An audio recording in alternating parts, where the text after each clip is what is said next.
Hey everyone, welcome back to my channel. तो आज मैं आपको बताऊंगी कि why stretching, cool down and recovery are very important if you are playing cricket. So without any delay let's get started. पहले ही बात कर लेते हैं स्ट्रेचिंग के बारे में। बहुत सारे प्लेयर्स होंगे आप लोग कि बिना स्ट्रेचिंग के चले जाते हैं बॉलिंग करने या फिर चले जाते हैं बैटिंग करने। मान लो अगर आपको आज ज़्यादा टाइम तक बैटिंग मिल गया, नॉर्मली शायद आपको 4 राउंड या 5 राउंड मिलता है, आज आपको 10 राउंड करने का मौका मिल गया, तो आप क्या करोगे? बिना स्ट्रेचिंग के बैटिंग करने जाना या बॉलिंग करने जाना, ये ना एक अपने आप को चोट पहुंचाने का एक ज़रिया, एक राह बनाना, एक रास्ता बनाना होता है। क्योंकि आपको भी पता है कि अगर आप नींद से उठ के आपका बॉडी का मसल्स जो है वो सोया हुआ है, आप उसको बिना कोई अलार्म दिए आप उसको फटाक से उठा के लगा दे रहे हो कि बैटिंग करो, बॉलिंग करो। दिमाग से सोचिए ज़रा, अगर आप सोचोगे तो उन लोगों को कैसा फील होगा, मसल्स को आपका कैसा फील, कितना देर तक स्ट्रेच कर पाएंगे। लेकिन अगर आप वार्म अप कर लोगे, स्ट्रेचिंग कर लोगे, पूरा स्ट्रेच करोगे अच्छे से, तो जाहिर सी बात है कि आप ज़्यादा टाइम तक रिलैक्स होकर बैटिंग कर पाओगे।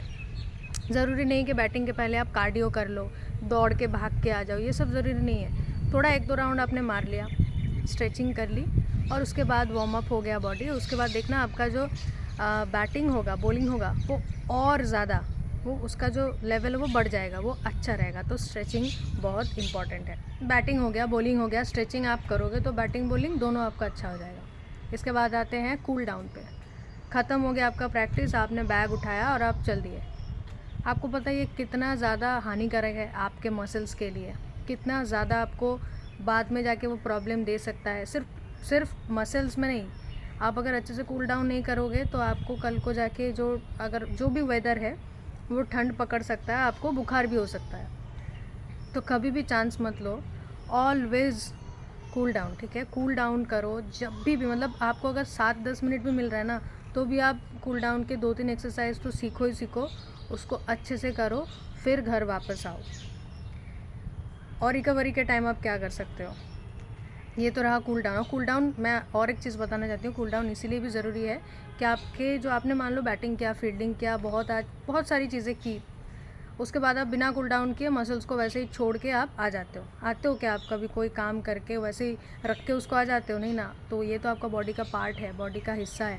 आप इसको अगर ऐसे ही छोड़ के आ जाओगे, लाइक वैसे ही रहने दो, तो ये बाद में वैसा ही होता है ना कि हम लोग छोड़ के चले जाते तो वैसा ही रहता है, तो वो चीज़ भी वैसे ही रहेगा, मसल टाइटन रहेगा। कल को जाके जब आप प्रैक्टिस करने जाओगे तो दर्द देगा। इससे अच्छा है कि आप जैसे ही ख़त्म हो जाता है, ज़्यादा नहीं, 10-15 मिनट 20 मिनट लगता है, आप कूल डाउन के लिए कुछ एक्सरसाइजेस सीख लो। इंटरनेट पे बहुत पढ़े हैं, मैंने भी दिया था।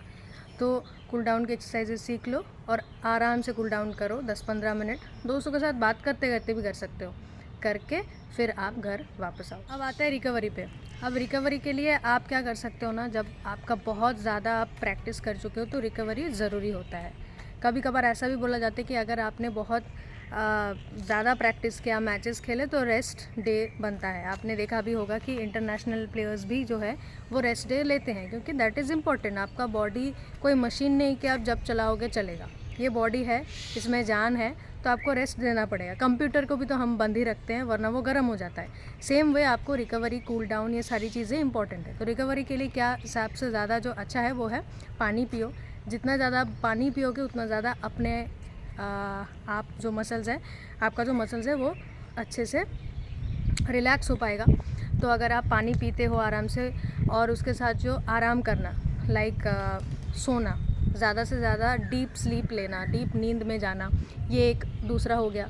और अगर आप जिम वगैरह करते हो और या फिर आपके पास कोई ऐसे दोस्त हैं जो कि आपको मसल्स को रिलैक्स कर सकता है, जैसे कि मान लीजिए आपने बॉलिंग किया, जैसे कि मैं बॉलिंग करती हूँ तो मेरा यहाँ पे यानी कि शोल्डर पे, राइट शोल्डर पे दर्द होता है, क्योंकि ये ज़्यादा मेरा यूज़ होता है लेग स्पिन के टाइम पे। तो यहाँ पे मैं कभी कभार खुद ही हाथ से मसाज कर लेती हूँ, या फिर मैं अपने दोस्त को बुलाती हूँ, वो मसाज कर देती है। तो अगर आपके पास ऐसे कोई दोस्त है जो आपको हेल्प कर सकता है, थोड़ा सा बोलते हैं ना पीठ पे तो मसाज कर देना, या फिर थाइज़ मसल को अगर कोई मसाज करके थोड़ा सा रिलैक्स कर दे, तो ये सारी चीज़ें आप कर सकते हो। तो रिकवरी इम्पॉर्टेंट है, मैंने बोला आपको कूल डाउन इम्पॉर्टेंट है, और प्लीज़ स्ट्रेचिंग के बिना तो मत ही करना कुछ, ठीक है? अगर आपको टाइम लग रहा है तो थोड़ा आगे चले जाओ, लेकिन स्ट्रेचिंग करके अपना बैटिंग, बॉलिंग, फील्डिंग जो भी है शुरू करो। फील्डिंग के टाइम पे थोड़ा बहुत जो होता है बॉडी वार्म अप हो जाता है, तो उसके पहले नहीं भी करोगे तो भी चलेगा, बट नॉर्मली फील्डिंग के पहले भी कर लेना चाहिए। वीडियो अच्छा लगा तो चैनल को सब्सक्राइब कीजिए, दोस्तों के साथ शेयर कीजिए, and thank you so much for watching.